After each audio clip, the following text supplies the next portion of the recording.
Kaiyan, Ningat Nyanyawana. Hello and welcome to my country. We're in the southwest, in Durin. That's the Noongar season. Looking for these, Emu Plum. This season produces delicious fruit all through the southwest. And if you can beat the animals, emu done. I reckon the berries are here somewhere. They normally cluster like grapes. Here you go. Oh. Look here. Oh, look at that. Yeah. Oh, yeah. Look. Like grapes. Oh, look at that. What's that? And how you harvest, fingers underneath and pull up. Just jiggle them. And you've got them.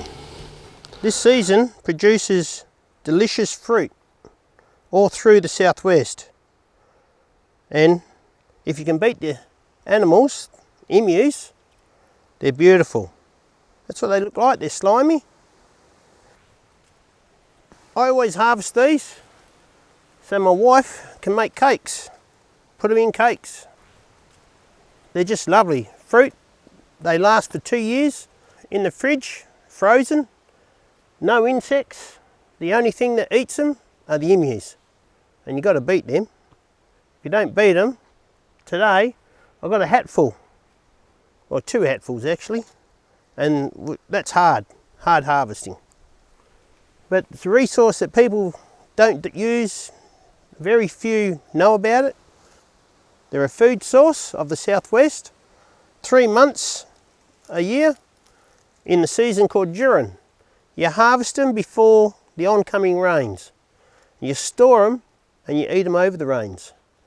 That's a food source to get you through the winter cold times, mackerel. You got my recommendation if you do it.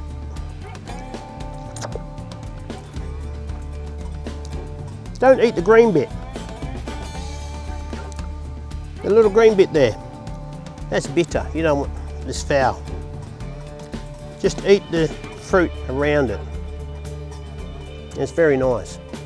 So enjoy. And I'll see you next season.